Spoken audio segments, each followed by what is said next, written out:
everybody, and welcome to the Left Wing Podcast. Plenty to discuss this week. I'm Will Slattery, and I'm delighted to be joined in studio by Luke Fitzgerald. Luke, how are you? Good, Will. How are you? I'm doing well, thanks. I'm delighted to welcome back on the show, new season, but one of our old friends, Jonathan Bradley. Jonathan, how are you? I'm great, guys. Good to be on. Always good to have you on, Jonathan. And as I said, plenty to talk about. Although Ulster and Connacht weren't in action last week, Storm Amy causing both of their games to be called off. The two games we did have, Leinster Bulls and Munster Cardiff, had a fair bit to discuss in them. And I want to start off with, and people might be rolling their eyes out half chat, but given that all the Lions guys are away, these are two of our few frontline players who've actually been in action. And topic. I think it's been very interesting over the first 2 weeks, Jonathan. I don't know what you think. Sam Prendergast and Jack Crowley. Sam started both games in South Africa, both losses for Leinster. They're now in the unfamiliar position of being second from bottom in the URC table with just 1 point, the losing bonus point they picked up. The try bonus point they picked up against the Bulls the weekend. Jack Crowley piloting Munster to a victory in Limerick on Saturday night against Cardiff. What have you made of how they've started the season? Let's start with Sam Prendergast. I was saying to Luke and Keane 2 weeks ago in our season preview that even though he was the man at Leinster last year, was the man in Ireland for long periods last year, I still thought that he had a fairly tenuous grasp on the Leinster starting jersey. I still was unconvinced, and what I've seen in the 2 weeks in South Africa hasn't changed my mind. A couple of good moments on Saturday, but the end of the game, obviously, he was involved in a few different mistakes, and generally, at this time of year, these fixtures, traditionally there's no internationals playing. So if your starting Ireland out half is playing, you would expect him to be jumping off the television and be dominant and be a guy you would immediately pick out as the main man. And if that's Sam Prendergast at the moment and he is the incumbent, I haven't got that sense from weeks 1 and weeks 2. What have you made of him, and what did you make him of on Saturday in particular? Yeah, obviously the intercept at the end was a pretty poor look, as well as Creel did with it. But I think it's been interesting to watch the reaction to the performances of Prendergast and the reaction to the performance of Crowley at the weekend, and the contrast between the two, because I think it just shows where we're at in terms of the discourse over the 10 jersey, because ordinarily I think there would be so many concessions made for Sam Prendergast performances over the first 2 weeks, in the sense that they're away in South Africa, which is largely, since the Pro 12 became the ERC, been fairly fruitless trips for Leinster. They're going down, they're playing hugely physical South African sides with what I would view as an inexperienced tight five anyway. I wouldn't say low on quality, but certainly low on experience. You're playing against South African sides. In the case of Saturday, you're playing at altitude. And a 10's never going to look good in front of a beaten pack. It's just, that's the reality of it. But I think probably the way that people have reacted, and I would think overreacted to what is a largely small, and I would say when it comes to test rugby, fairly insignificant sample size, I think shows what you were alluding to at the start, Will, that for a lot of people, it feels like this debate is still live. It feels like Prendergast didn't really seize the jersey last season, and it feels like this is going to go on and on and on. And for me, what the performances say is or the reaction to the performances is less about how each player has started the season, but more about how beneficial or detrimental it is for the senior men's national team to have this debate go and to have it ongoing, whether it's a good thing or a bad thing. Yeah, well, there's two debates. There's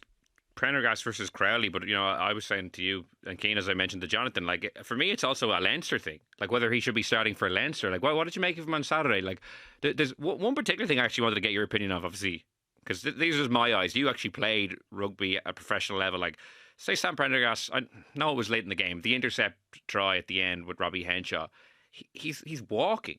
Like, a lot of time he got the ball on Saturday and he's kind of like walking with the ball or like trotting. He's like, and like, contrast that with Jack Crowley said the weekend, he's energetic and looking at and athletic, and when he gets the ball, he's a bit of fizz in his, he's moving around. Prendergast is like kind of walking with the ball. Like, my eyes deceiving me for that Robbie Henshaw passenger play. He throws the ball. Okay. Well, yeah, go on. Sorry. Takes the ball back at walking pace as if it's like a walkthrough drill, and then just fires it, and David Creel is just like, okay, takes it and goes under the sticks. And there was another incident earlier in the game when he was kind of caught in the backfield, or not in the backfield, he got the ball kind of away from the gain line and was trying to like outrun someone and was kind of like walking with the ball. And I feel like that's a thing I'm seeing a lot from him. I don't know if I'm just extrapolating from one or two incidents, but for some reason he just seems to have this style where he gets the ball and, you know, when it looks good, I suppose it looks like he's calm under pressure, but sometimes it just looks like he's walking. Yeah, it's tricky. Like, I think they're probably playing in an era where the line speed has really got ramped up in the last kind of 3 or 4 years. So actually, you know, you can't get a pass away if you're coming onto the ball at serious pace unless you have them sitting back or unless you've made a line break. I don't think any team, when they're set nowadays, actually sits and waits like they did probably when I was playing. So, you know, you could probably take it away a bit more aggressively to the line because you just have an extra second or so to do that. Like if he runs, and even if, no matter how brilliant his handling is, if he's coming at it like a train, there's no way that he can really, that the guy who's getting it is not going to be getting man and ball. Like he's going to be getting hit as the ball arrives. So it's probably not a situation you want to be in. So I think there's a little bit of that going on as well. Yeah, look, I think I'd probably rather have the discussion more about I will touch on that point then. I wouldn't read too much into that last pass. I think everyone was pretty exhausted at the end. I actually thought Robbie Henshaw really shouldn't have given that ball back to him because Robbie, like, he put in a serious shift, Robbie. So I'm sure he was tired as well. They're on the high veld. You got to remember all these things at the end of the game. And yes, they were chasing it, so the temptation is probably throw that one out wide, but really that had to go up the guts. They were pretty well numbered up. There wasn't much of an opportunity there. They certainly were going to have an opportunity there because if you think about what Prendergast is doing there, he wants to get that into Robbie's hands quickly. He wants Robbie to take that at pace and sit someone down in front of him and get it back. And like he wants to, like ideally when you're doing one of those loop plays, if you think about when Sexton gets it, if the defence is hard up, he'll take it laterally. But if the guy carrying it, if say in my day it was Gordon Darcy, if Gordon Darcy has a hard line and sits the guy down opposite him, what it can often do is it can open up a 45-degree angle for the guy receiving the ball back on the loop play, which is what Sexton was great at. And you saw Sexton was brilliant at committing the guy in front from throwing a pass or even throwing a dummy and going through himself. So Henshaw doesn't help him there. He doesn't give him kind of a nice angle to come back at. And then for me, Prendergast probably just a little bit youthful, maybe a little bit tired.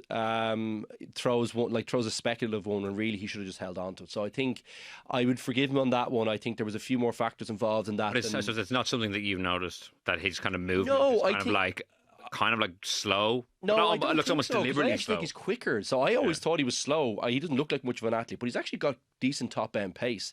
I wouldn't say he's nippy or sharp. I'd say, you know, Crowley has an edge on him there, but you know, when he gets his top end pace up, he's pretty quick, Will. And I think a lot of that probably is down to trying to draw players onto him and pick a pass. Like his real strength is, if you ask me about Prendergast's real strength, it's his passing. He's got great range and he's got some nice subtle moves for a guy who's only just started really his professional journey. So I'd say he might be playing a little bit to that. But yeah, I'll keep an eye on that. I hadn't noticed that as much. I probably put a lot of that down to the pressure defences put on 10s now. In terms of the debate, which I think is probably more interesting, it's live. And to answer your question on Leinster, I think it probably is live, but I don't know who they put in really realistically at the moment. I think they've kind of stuck with him because they've pushed. You see where Frawley comes on the pitch, and I don't think he's been playing great either. So yeah, I think they might be stuck with them. I'd like to see Harry Byrne get an opportunity. Yeah, I mean Harry Byrne is a lovely Another player. Like opportunity. Harry Byrne shares a lot of characteristics, I think, with Prendergast, and that he's got beautiful ball handling ability, but he's obviously a good bit further on in his journey, and he has that kind of injury kind of ridden kind of, you know, he just couldn't really get a good momentum in a Leinster jersey, whether that was because he was competing with his brother or Johnny Sexton or whatever it was. Yeah. So I think that should be something that they look at 100%. Yeah, because he always got injuries at an inopportune time in his career, but he also never got like the backing that say Prendergast got last year. Now some of that was because of fitness, but as you say, it was also because Sexton was there and Ross Byrne was there. He did get the backing and actually did very well over in La Rochelle, if you remember. He had that was a tough day to be an out half. Yeah, but he picked up a knock in that game as well. And but he still did well for the bits he was on. He did. But he never got that extended run on the team that Prendergast got last year. But I'm, as you said, from the weekend and from weeks 1 and 2, and they're going to be playing the Sharks this weekend, then Munster, and then it's off to Ireland camp. I still don't like Will to the bit around the defence with him. I still feel like there's a few issues when he that chip kick that got blocked down last week. he misses a very bad tackle on the way back. He doesn't get his feet right. He's not forward. Oh, he's not over. We used to say it was over your work, but you need to be able to move laterally and to hit someone with momentum. You need to be, we used to say, over your work, but you need to have your body weight kind of over your feet so you can adjust his feet. He looks always upright, and he kind of has no power to move laterally and catch someone and move forward into a tackle, particularly when someone goes laterally against him or is running at his arms at pace. So you haven't seen improvements in that regard? No, I haven't seen enough there from him to shut down that issue in my mind. Now, he just made a mistake. It's hard to get your head back in the game, but that's still a live issue. And for me, haven't seen enough there to say that that's closed off for me. Yeah, Jonathan, you mentioned maybe some of the inexperience he was playing with. I suppose ideally you'd want your Ireland 10 to be elevating everybody. So I 100% agree with you. Like, obviously, especially, weekend one when you had an experienced second row partnership in Deeney and Mangan and whatnot. But still a lot of quality in the team and some experience as well. And I just would have hoped to have seen more from an Ireland starting number 10 candidate over those two matches.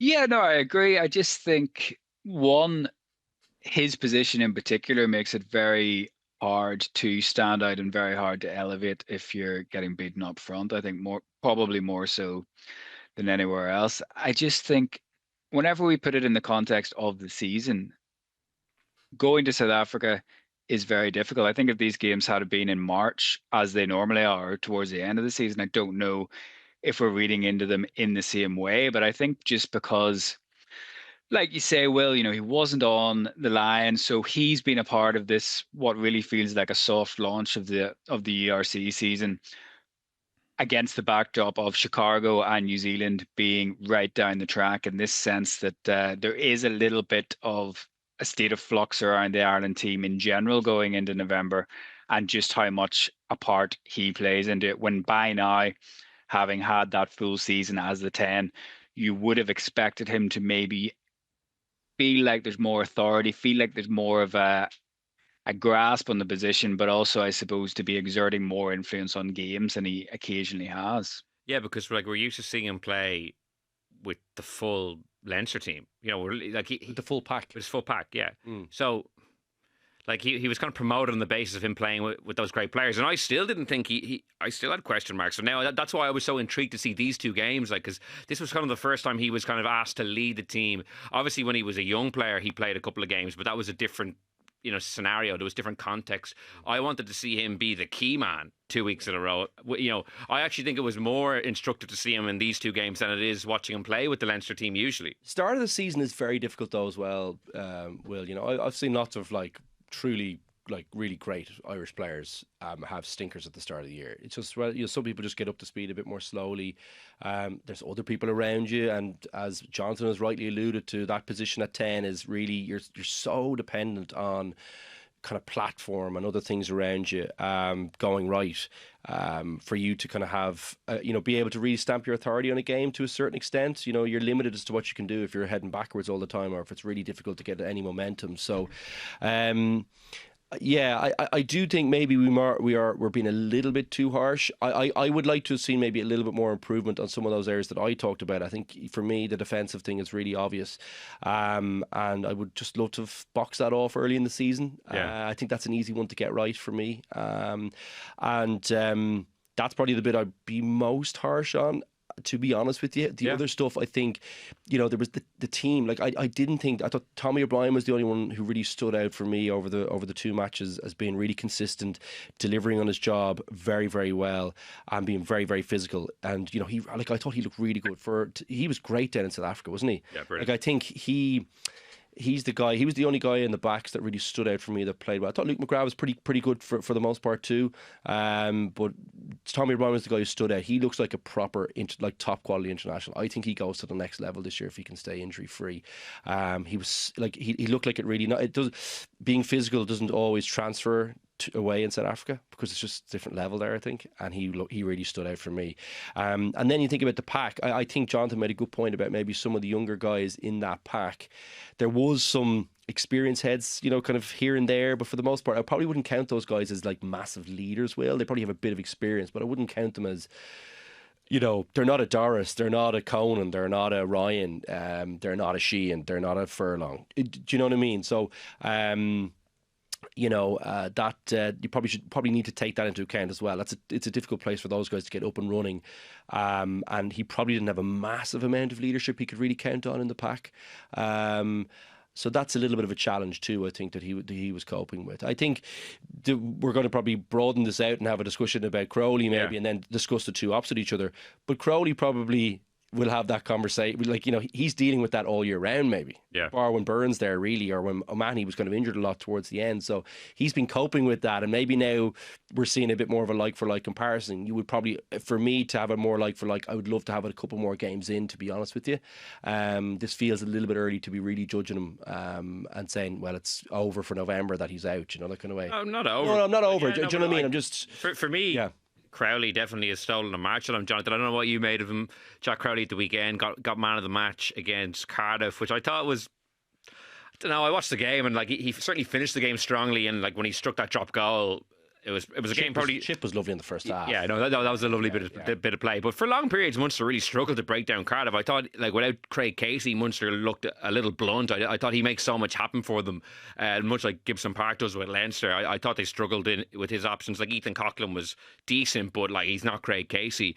But where's Jack Crowley in all this? Were you impressed with what you saw on Saturday and how he started the season? I think he looks fit. He looks athletic. He looks big and strong. I do think, because I think our colleague Keane Tracy was writing that he barely took any time off over the summer. I don't know if it was straight into the gym or doing some sort of work, but he definitely does look really athletic. And I thought just kind of physically primed for the new season.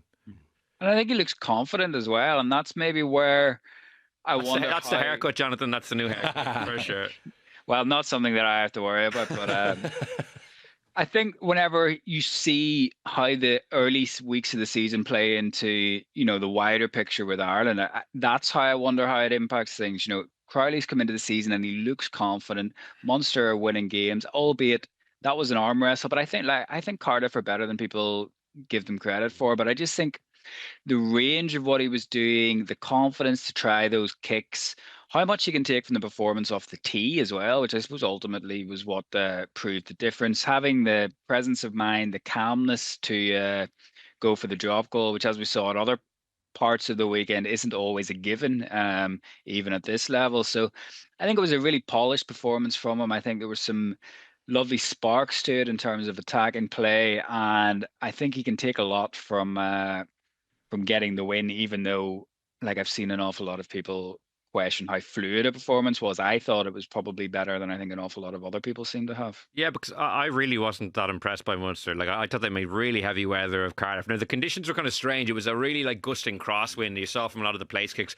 I think Cardiff missed 3 of their 4 conversions. They were all in the corner. Some of the tries are great. That kick, Tom Bowen, that chip across was funny because I was looking at him and I was like, geez, I've never seen this guy before. Why not? And he's only 20, so it's only just his kind of breakout. But they were pressurised. They were Munster were kind of comfortable, and he nearly drops. So as a Sheedy nearly drops it, and then that's a beauty of it. That's it's very hard to defend that. Even the catch was amazing. It was like an NFL wide receiver diving. It was brilliant. You normally see rugby tries that. No, he was great. To be fair, Tom Bowen, I actually felt bad for the guy because he completes his hat trick, but just as the clock goes red. Did you not think there was I wasn't sure about that knock on as well. I thought there was a bit of uncertainty around the ruck before the last try. Yeah, I wasn't. They probably would have chalked it off. I'm being harsh. They might have chalked it off if it was still a live game, maybe. Yeah, I don't. Yeah, I think maybe they would have had a better look at that. But it's interesting. So I think when we talk about, so I talked about Leinster in early season, Munster is still early season too. They've had way more upheaval than Leinster have, aside from the kind of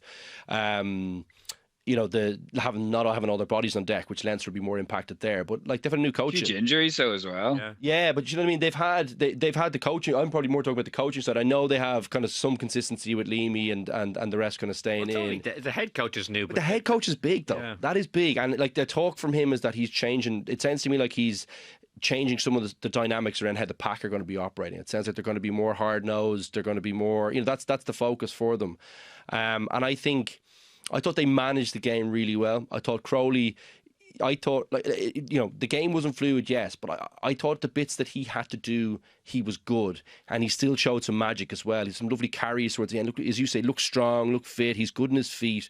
He's very reliable defender.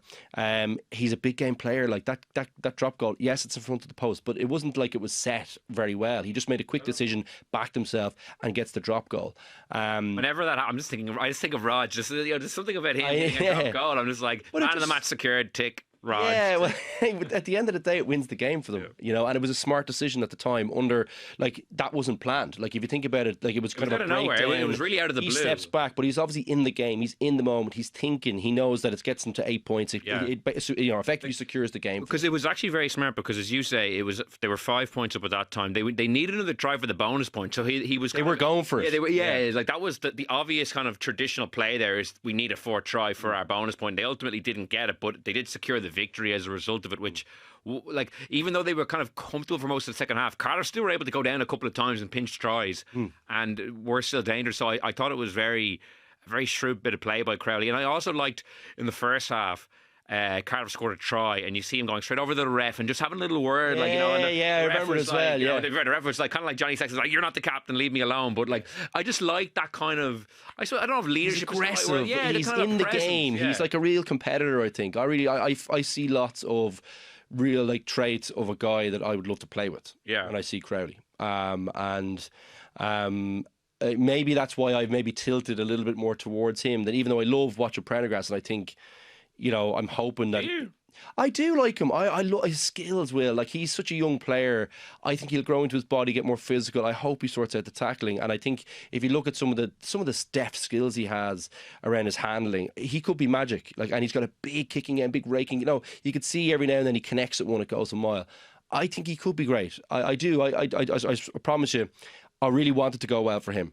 I just can't excuse that one part of his game that hasn't been going well. I hate playing with those players that didn't tackle, and that's what I love about Crowley. Like, I don't think there's any excuse for, like, I played with small guys, like Owen Redden was like, put the body on the line. Stringer, whatever you say about him, was a small guy, put the body on the line. I don't think it's any excuse, age or size, to not put it in. Faf de Klerk is always puts his tackles in. Aaron Smith, all these guys, all the great players. You can't. There's no excuse for me. All the best teams, everyone puts in a shift, and that's probably why maybe you don't think that I'm a big fan, but I actually am in the rest of his game, and I think he will get the other stuff sorted. That's why. But I don't think you're a fan. I'm just No, but we've just been critical because look, the issue is that, and you hate doing that to a young player, but he's been pushed through the levels. So if he's playing in the Irish team or the Leinster team, we have got to critique what we watch, and no matter what age the person is, we can obviously try and hold back a little bit. And in fairness, I think we have, for the most part, held back on him for a little bit. We could have gone very harsh on some of the stuff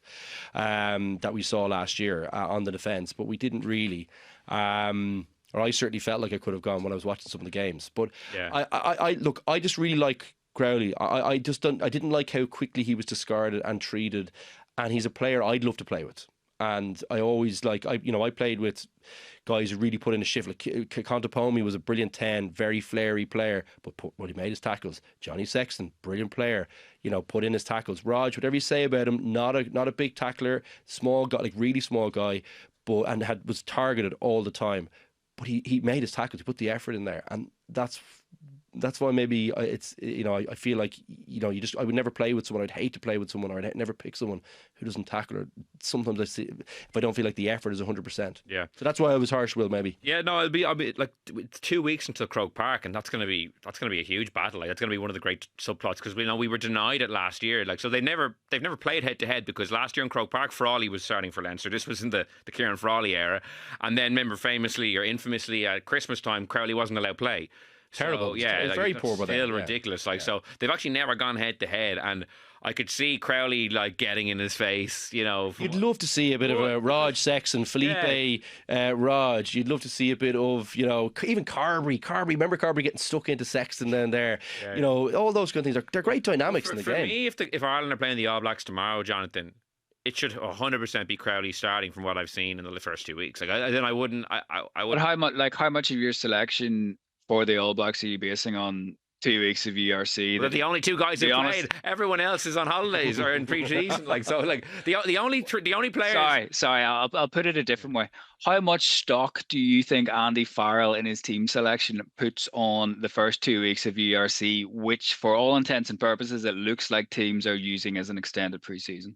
Well, ultimately, the Leinster Munster game will probably be a more accurate measurement of, like, if Crowley has a better outing this weekend again, but then Leinster play Munster and Leinster win well and Prendergast looks good, I imagine Prendergast will still start because Andy Farrell likes Prendergast. And he's also the incumbent. Yeah, Andy Farrell likes Prendergast and has selected his team in a way that shows he doesn't really trust Crowley. But I'm just saying, from what I've seen, like hitting the ground running, as I said, for a couple of reasons, I just think Crowley has impressed me.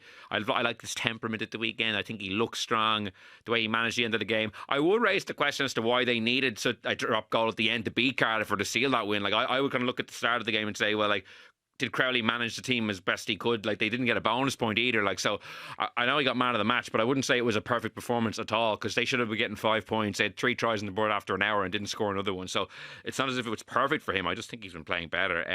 No, like I would agree with everything that you say, but I think for Andy Farrell to make a selection based off URC form in general, really, but certainly based off the first 2 weeks of the URC, I think would be a massive departure from everything that we've seen from him. This is different, Jonathan, because it shows where the two out halves are actually at, that they were playing at all the first 2 weeks. Like, this is the first time in, I don't know, I'd have to look at the books, because Sexton and O'Gara were always playing international rugby, so very seldom available week one. It shows the stock of Ireland's out halves at the moment. Like, ultimately, even though we're debating this at length, if you're like going through the Ireland team sheet, the out half is probably going to be the 15th best player on the team, I would argue. Or 14th, maybe, I suppose. There's the other guys are all Lions. Like, so, you're arguing over probably like the weakest player on the team, the most important position, but the weakest player on the team. And like, ultimately, I don't think either of these guys are like international top class players. It's just the fact that the position is so integral to the team, and traditionally in Ireland we've had such a strong out half that it's probably maybe more magnified in our eyes. But if I'm actually just rating them as players, I look around the landscape. I think actually, I thought that was outrageous when you said I don't think either of them. I expect either of them to go on to be unbelievable international players. Do you not? I don't either of them. No. Oh no. I expect Crowley maybe to nudge ahead potentially this year, and he has started the season well. But from what I've seen of him so far, like, he's 25, he's not 21, and Prendergast is a little younger, but I don't look at either of them and say, oh, they look like they could be finished article. Johnny Sexton, or, we've had 3 guys, say Humphreys, O'Gara, Sexton, of like lengthy, stellar careers. I don't look at them and say, the fact that there's so many, I suppose, like, to be fair, nobody thought Johnny Sexton was going to be Johnny Sexton at Sam Prendergast's age either. But he hadn't played it. Like, Sexton's career trajectory was very different. I'm like, we've seen a lot of Sam Prendergast. He's probably not as good an example just because of how late he arrived. Although what I would say is, having watched and played against Johnny all the way up, he did morph into quite a different player as time went on. So I do think that David Knox, he always credits him with being a great coach for him. Remember David Knox in Leinster, who was a bit of a bit out there, an unusual character, but he was a brilliant coach and had some kind of unusual methods. But Johnny always said he was brilliant for him about, I think, his running game. And I think Johnny always had a really solid kicking game. If you remember, in school, he probably would have been more renowned as a kicking 10. And then what he morphed into was like, the complete package. Like, he was so, and you would have said, like, I always remember people asked me, what about Sexton? I said his passing, his ability to make decisions and deliver like the most unbelievable pass. Like, towards the end of the career, it's like he never made a bad pass or a bad decision. And I think, if you ask me, my point is that, do we think they're the finished article? Like, do we think that Crowley's ceiling is has he hit the ceiling at 25? I don't think so. I think if he got more time in the jersey, maybe not. He's certainly further on down the line. I do think Prendergast certainly has a very high ceiling if he can get a few of his issues sorted out.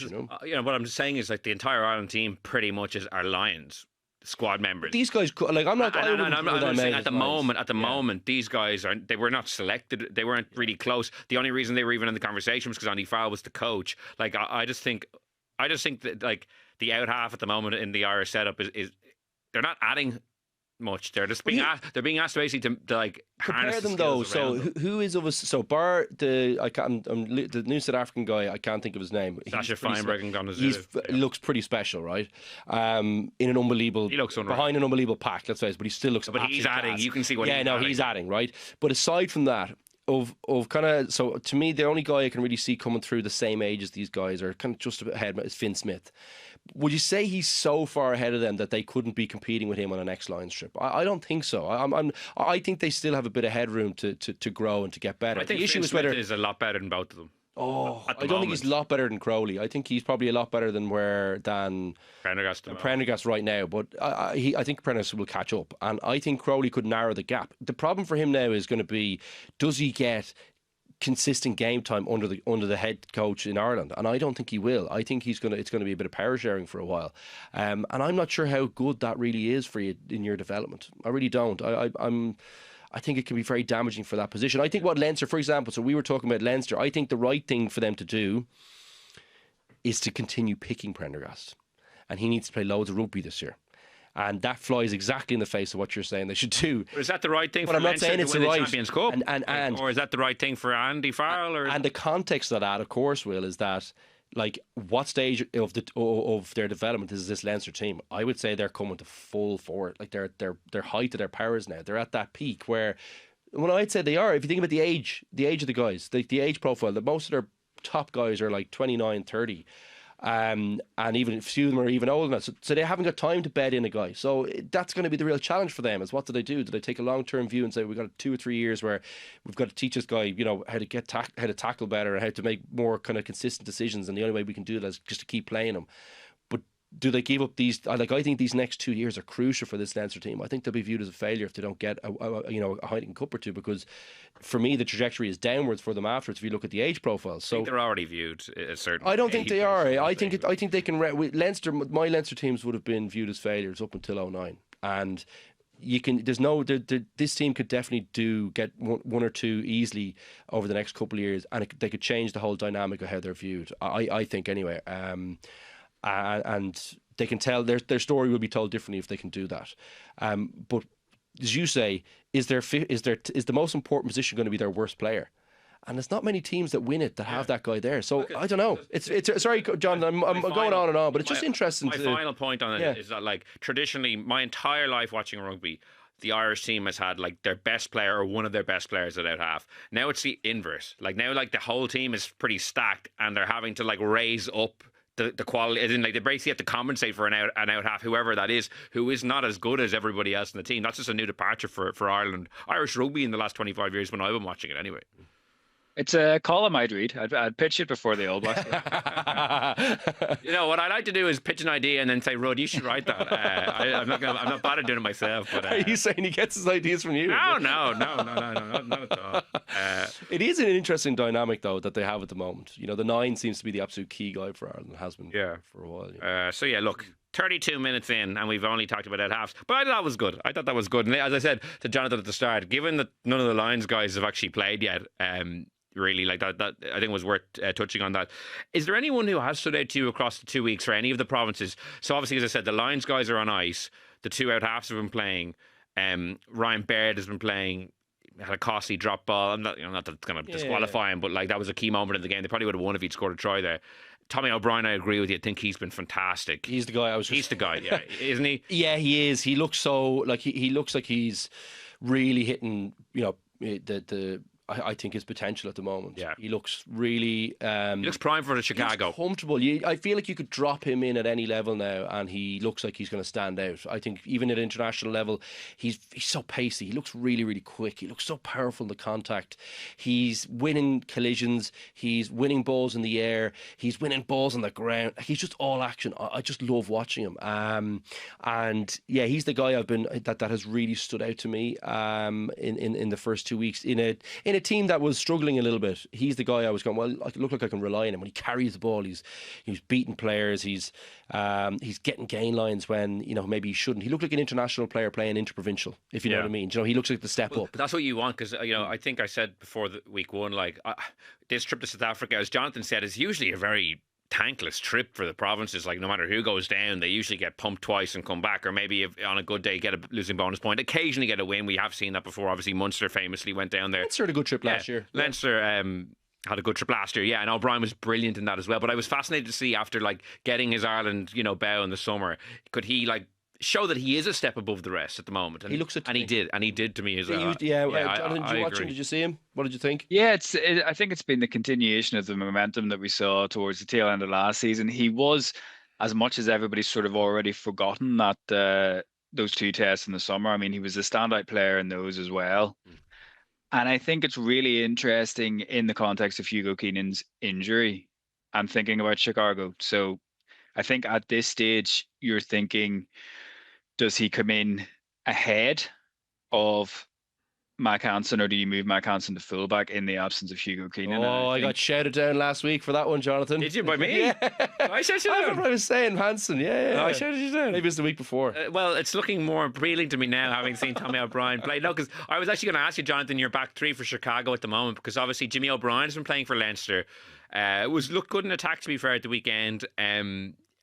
And then you have maybe like Jamie Osborne initially in my mind's eye when Keenan went down. I thought that might be who got the nod, but he was injured. He's back for the Sharks game, but like I don't know if he'll play fullback. He might be playing in the centre potentially this weekend. Like Henshaw's had 2 games for South Africa. I didn't think was great. I think Osborne should come in there at 12. So what's your back three? We kind of jumped in on you there, but like you were kind of going through them, like because Hansen is back, I think, available for selection this weekend. I wonder if they will give him a run at 15, or if there'll be a word between Farrell and Lancaster. I'm not sure how close they are, but maybe they are. No, I would have thought they seem like both good chaps. Yeah, maybe. Yeah.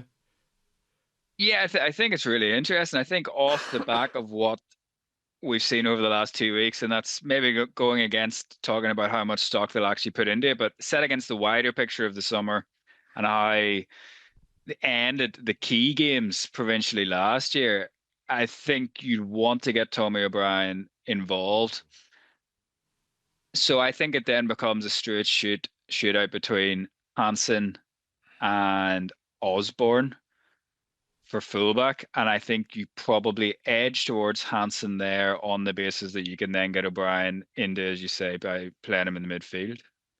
Yeah, I think Tommy O'Brien has to be in the Ireland team. I know like there's a bit of rugby to be played between now and then, but if he stays fit, like I don't know what we're doing if like a guy can make a breakthrough, be like the key guy for Leinster last season, even in a team full of Lions, and like start the season like a train again. And if he doesn't get rewarded for that, it's kind of like, what's the point? What's the point of playing? He feels like an Andy Farrell player. Kind of similar to like, and I would say I feel like he feels like a Schmidt player actually, a Schmidt winger from like. I know, but Farrell loves those kind of players. Not in a bad way. I don't mean that as an insult. Yeah, I actually agree with you. Like he looks like he's all on the scraps. Yeah, like the base. His basics are super good, and he's also very quick. It's rare he dies with the ball in touch. His positioning is good for the most part as well. I think when you look at his, where he is kicking wise and all that. Yeah, and he looks like a guy who's working. Schmidt was always big on working harder earlier. Getting yourself in great positions so that you can actually deliver things and help your teammates out. He looks like a guy who's a real team player, and I just love he just looks powerful, looks young and powerful, and he looks like the future to me. So I agree. I'd love to see him there. I will say one thing. I thought Hansen had a brilliant tour down under, and he was unlucky with injury. He was, but he had those team first kind of moments down for the Lions. If you remember, he had those kind of double efforts. He had, he was going really well down there. What about him at full back? Because well, he could be perfect for that. This concept that's been talked about a lot, but we haven't seen him a whole pilot full back. Sometimes people are throwing out. Remember, like, you can put Gary Ringrose in the right wing against France 2 years ago. It's like, but we haven't really seen it. Like, it's talked about a lot, but I agree. Like, I like Hansen. I'd love to see him at fullback. Like, he could unlock a completely new facet of Ireland's attack potentially, I think, at fullback. Well, I think Keenan does that. Keenan's fast. Yeah. But he's not playing for. No. So no, we're discounting that, but we're not saying one versus the other here. No. But I do like. I think what Keenan does, I think Hansen could do as well. Like when he's at the top of his game, he's got a beautiful ball handling game. He can release guys. He can pass under pressure. He's able to find. I think he finds himself in good positions on the pitch a lot, which I like. He's very strong. He's become really strong in the air. He's a great tackler now. like for a guy who struggled, I think, positionally when he first came And in. Sheehan, remember? Yeah. In fairness, actually, in hindsight, Sheehan's pretty dynamic. Yeah. So. Well, it's not as bad as it Dynamic seemed is at the the word of time. day Yeah, today. yeah. You know, he's turned into what he's turned into is like probably one of the best hookers in the world, if not the best. And in open field, I don't think I'd like to be tackling him either. He's got great lateral movement. He's so strong, and quick. But anyway, leaving that aside, Back three of Hansen fullback, Hansen Lowe gives and you O'Brien. Hansen is the most similar to Keenan. Yeah. And I love Keenan. And Keenan is like, you know, and like I'd love to see. I think Keenan still doesn't look like he's found the heights from those injuries after the sevens, in terms of his, you know, like he. Just going past players and that top end pace. He doesn't look as zippy to me, but he had a brilliant Lions tour towards the end. He was very solid in the test matches, and he still has that brilliant ability to release his wingers and open up the pitch for you. And I love, you got to say, Hansen's got a great kicking game too, and it would be a lovely combination alongside, you know, because I think Lowe is definitely going to be into that left wing. He still didn't have a great Lions tour, I didn't think. No, maybe he was didn't. carrying an injury in or whatever it was. Hopefully he's a good pre-season and, you know, comes back and, you know, is the player that we know he is. And he's a game breaker for Ireland and for Leinster because of his strength, you know, the lateral movement, the fens, the offloading ability, the kicking game. Those two together, you know, you want to have those two guys in your team. And I think they give you an extra bit on the kicking side as well. They give you the most similar to what Ireland have in their, you know, one of the best fullbacks in the world in Keenan, is having Hansen there. So that gets most of your best players in. I think it's a no-brainer getting O'Brien in. I think you say that he's a Schmidt player, and I agree. He's also a Farrell type of player. He's everyone's player. He's everyone's There's not a coach in the world. Like rugby, you like watching there's that not guy, a yeah. coach in the world who wouldn't look at what he's doing at the moment and like it. Yeah, so like the back line could be interesting. Yeah, there's a Or maybe uninteresting. It's just the one swap and Hansen in. I think that's the most obvious, isn't it? what's the most obvious? The most obvious is Hansen to fullback and O'Brien on the wing, isn't it? But Hansen at fullback, I don't. That's more than just a swap. Like it's playing a new position. I think Ireland's backline looks very different with Hansen at fullback than Keenan at fullback. I see. I don't. Okay, Mm. interesting. I feel like I think it's the most most like for like. straightforward swap, I think, would just be Osborne in for Keenan. yeah. You think that as Well, well? like, if you're just going like that, that's South Africa's a long time ago now. Like it's yeah, was he- 2024. Something. Yeah. And he played full back against Wales in the Six Nations, and he played on the wing against France. That was a tough day. Like you're going up against. Was he playing right wing or left wing? Calvin Nash played as well, so that means Osborne would have been left wing. So going up against. I don't think he's ever looked great I in know. wing to me. No, he's not. He doesn't have the pace. I don't think he's a for winger. the wing. I think there's also, you're more on the front line there, so Yeah. it's a different place to defend as well. And 12 is, the centres will kill me for this one, but 12 is an easier place to defend. A lot of your decisions I'd are like. made Well, for you. I'd like to It's just see about my outside backs of Osborne 12, Ringrose 13, and then Hansen 15. that's Lowe interesting. and Tommy O'Brien, because I think Bundy Aki obviously a great player, but he's 36 now. Like, at what stage do we just say, okay, Bundy, handshake, thank you for your service. Here's a gold watch, and let's play. He looks great. No, though. I'm not saying he's not a great player, but how long like, has he got left? I don't know. like I would like to see maybe Osborne get a chance because he's just a lot younger. As simple as that. Like, not that Bundy. And he's good in there, and he's Yeah. big, and he's strong. Like, Bundy's a great player, but and It feels like the 2027 step. That Yeah. feels like the changing or the after World Cup, yeah. Jonathan. the tipping point in the cycle is, after the Lions, this is when we start to gear towards 2027. And that Osborne selection of 12 to me would be an indication that this is now we're moving towards the World Cup, Yeah, because if Can I ask you on that one though? Just to yeah. tie in on that point, Jonathan. Do you think, like to me, it would look like, I would imagine it feels like there might be a bit of a changing of the guard with Osborne and Henshaw, and I do wonder if that will be the makeup. I see Osborne more as a bench player now, because I think you'll still go with Aki. And then if you have Osborne on the bench, he covers both that position, and for your older first centre, who's also like very physical, doing 80 minutes will get harder for him. So you have him he's perfect for that bench slot because he can also cover your kind of full back, Yeah. and in the pinch he can do the wing for you. And I feel like he might occupy that space. I don't know. Am I making any sense of that? I think Henshaw, he just I feel harsh for such a good player, but he just doesn't. No, he didn't have a good 2 weeks. I didn't think so. Because you would have thought he'd hit the ground running after, like, he didn't play at the end of the season. He was injured, so he ought to have been fresh, and he looked leggy, I thought. Yeah, what did you think, Jonathan? Yeah, the same. And to be honest, I think that's probably the continuation of a theme. Really going back to the Six Nations, he didn't. Miafu, when he couldn't get around Miafu in the corner. Yeah. He looks to me like he needs a few good games over the next few weeks. I think he'll probably get a chance to do that, but I think it feels to me like he needs a big one. I don't know about you. I know it's early in the season to say that, but he needs a big one to me. And this is all before Leinster add another centre after the autumns as well. So Well, it depends where he goes in, I suppose, isn't it? We were having this debate. Where do you think? Well, actually, that's a great one tie in there because we're talking about the centres. Where does Ioane go for you? I don't know. It just feels like such a luxury, to be honest. Again, because of the O'Brien emergence. So if you think back to whenever Barrett arrived, there was the talk of him playing centre. Does that push Ringrose out to the wing? But I don't think you want to mess with your wing positions now. So it's a signing that to me feels odder the closer we get to his arrival. Yeah. I had a question that I was going to ask, but it's completely gone out of my head. But Jonathan, one thing I did want to ask you is about Jacob Stockdale. I know he's had kind of an impactful week one, and then immediately appears in the injury report again, and he's listed as he was ruled out last week against game, which ended up getting cancelled, and this week he's already a doubt. I don't expect him to feature. Like, is he going to be out for a long period of time? Because no, I don't think it's going to be a long one. But it's another terribly timed injury for him. There's been a lot made of the fact that I think it's his last 3 Ireland appearances. He's left with an injury. For my money, I think he was Ulster's best player across the entire piece last season. He finally got that sort of regular game time that we need to see him. I wouldn't even say back to his best because he's such a different player now to what he was in 2018, but to see the best version of Jacob Stockdale now. So it's really disappointing for him, I think, to pick up and just another badly timed injury, even if it is just another short-term one, because we are leading into the autumn. He'd want to hit the ground running, and this will obviously hamper him if he misses this week, and then Ulster are themselves in South Africa after that. So it's not a great time to be injured, even if it is only for a week or two. And it feels to me a little bit like there's no injury that he's going to get at the moment that isn't ill-timed. Yeah. For the next period of his career, Jonathan, I just think he needs to. What I'd love to see is a season where he just goes injury-free.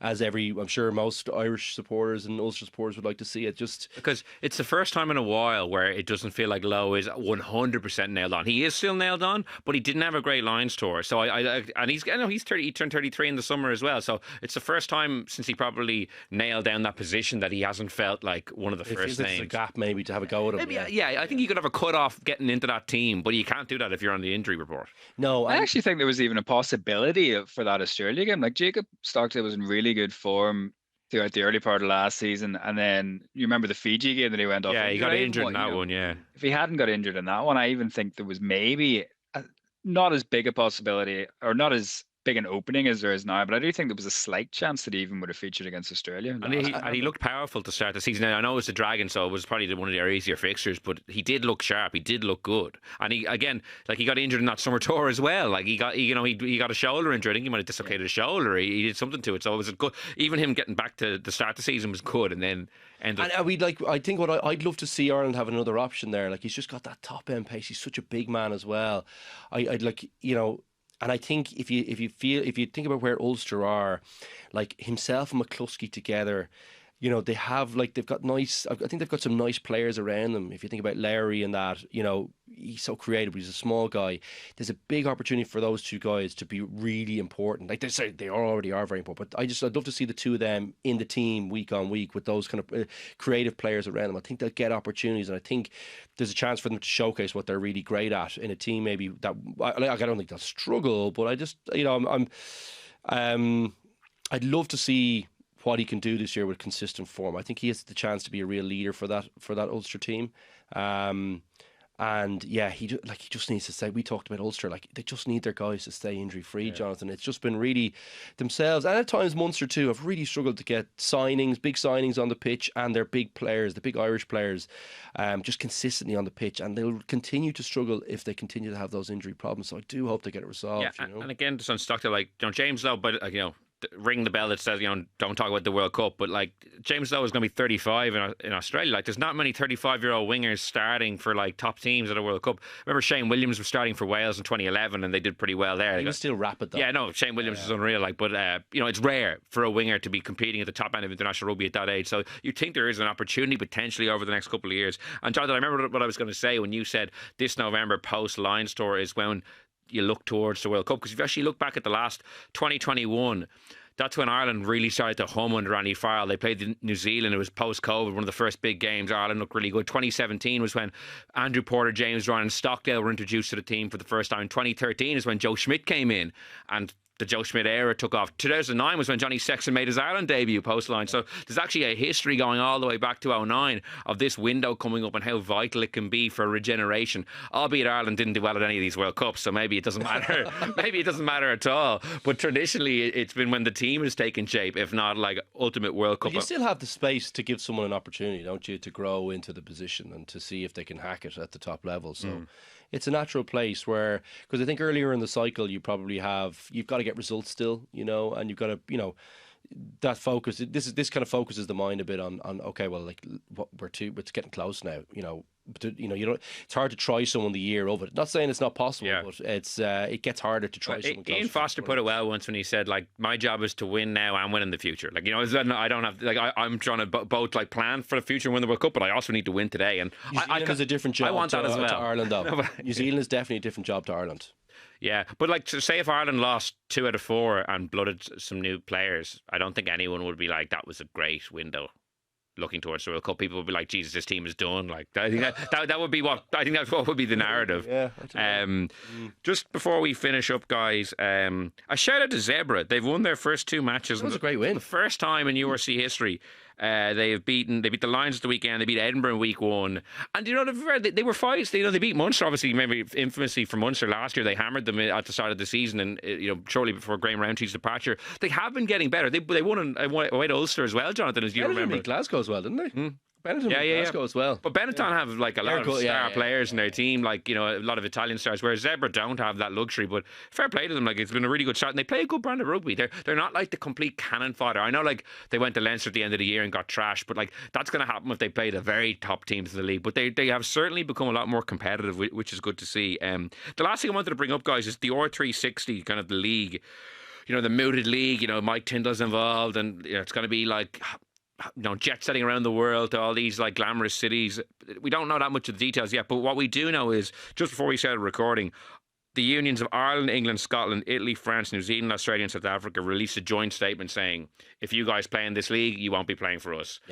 Which is kind of not a death knell necessarily, but it certainly casts aspersions on the viability of it, in the sense that, like, one of the selling points that they were pointing to is, you can still play for your country. It'll be outside the international windows. I think it's particularly interesting that South Africa have agreed to that, because at the moment their players are allowed to play wherever they want. Like, they have a whole cohort in Japan, they've guys in France, they've guys in England, they've guys in South Africa. So all the other unions pretty much actually do usually pick from their own country anyway, like Ireland, New Zealand, England, they have rules in place. But for South Africa to do it, I thought was interesting. I don't know what you've made of it. We haven't really discussed it at all on the show. It seems like such a fanciful pipe dream that I don't really take it seriously at all, to be honest.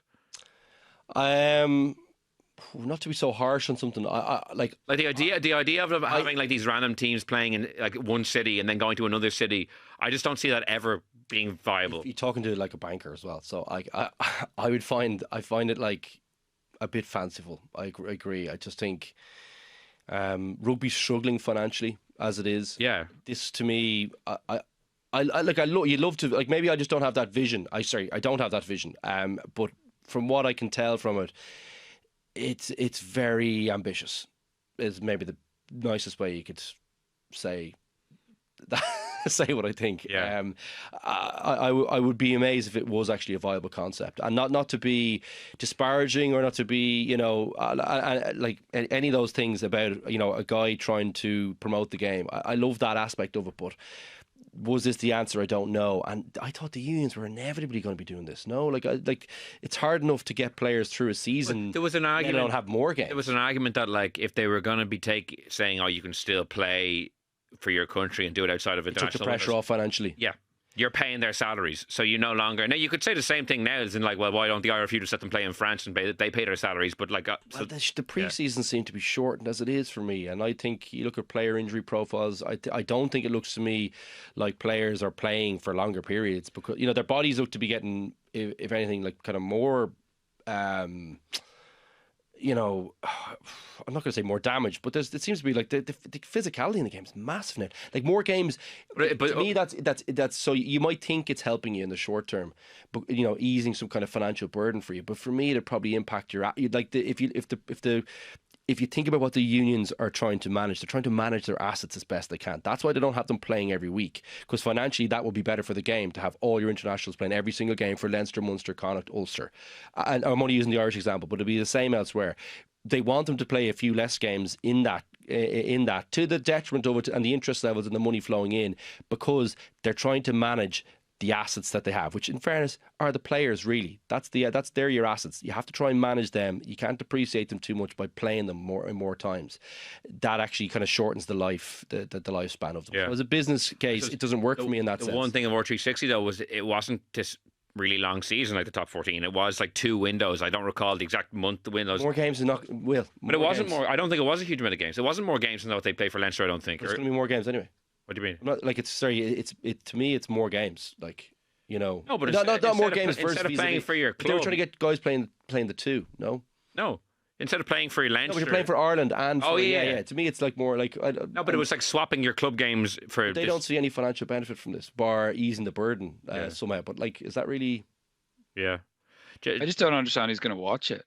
Yeah. Like it's the same with all of these sports. Like I don't understand how anybody can look at golf and spreading your assets more thinly around in golf and think that that's something that we should emulate in any other sport. Like, see the numbers on the live game. Like exactly. You know, who's watching? But the live thing makes more sense because it's Saudi Arabia are just trying to like put that's forward. An absolute disaster. No, I know, no. But like for this one, the idea is for the people to make money from it. It's not like a country is deciding to start a league and wants to like launder their image or whatever.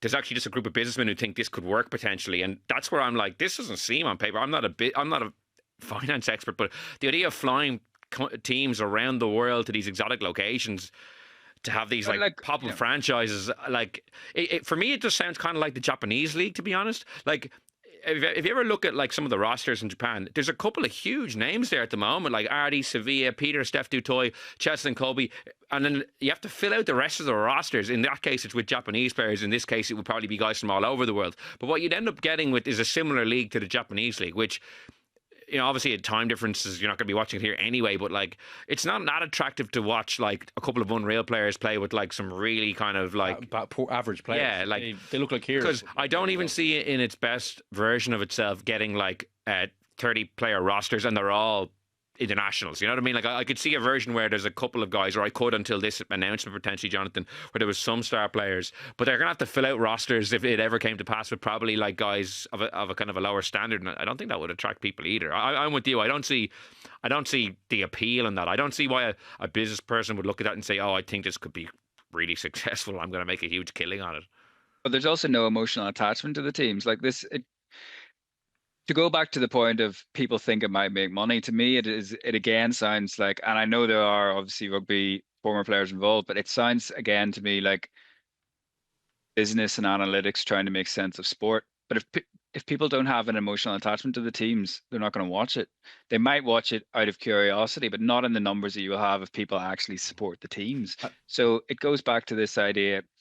You know, Irish rugby should forever be thankful for the fact that whenever professional rugby came into existence, they already had 4 existing teams that people felt attached to.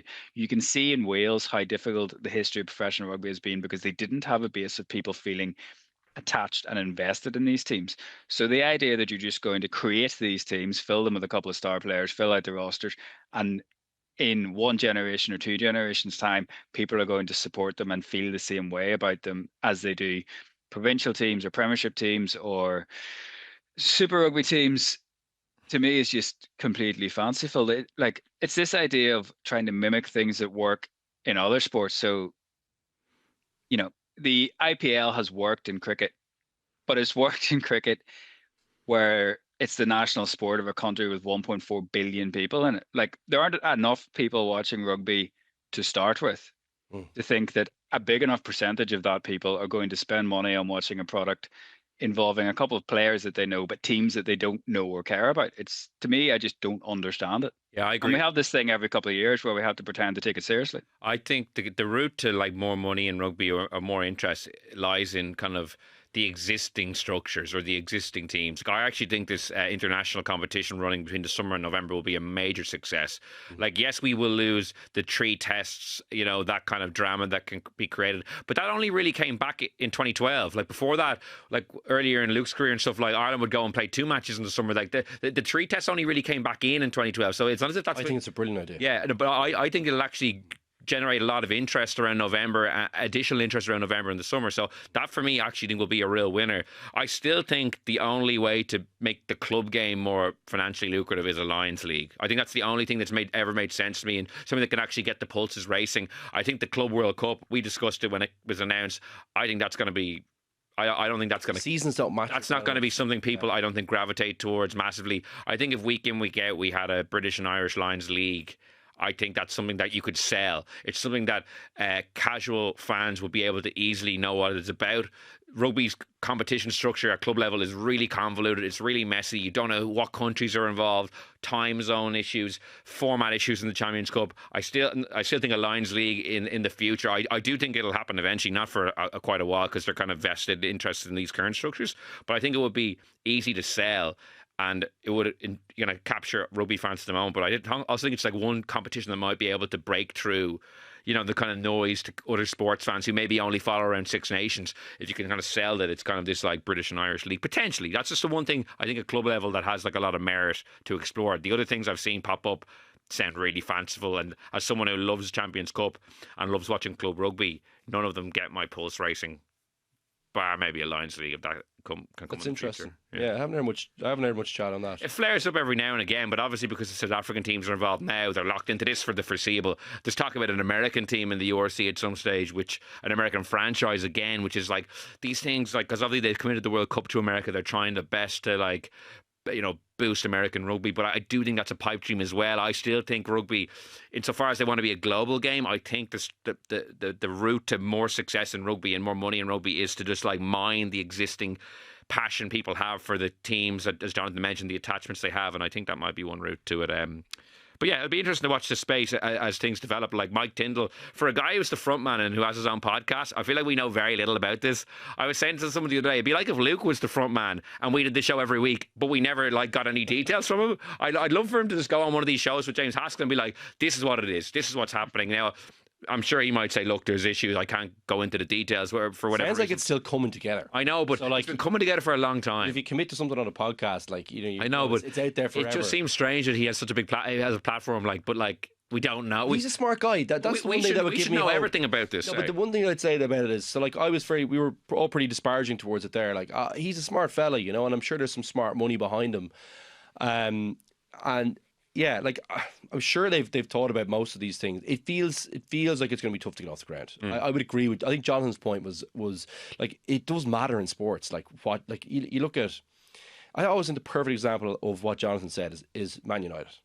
Like they are terrible. How long do we have? No, but they were terrible for so long. But people still go every week. That's you know, and that is because you have them. I still watch, even though I hate watching.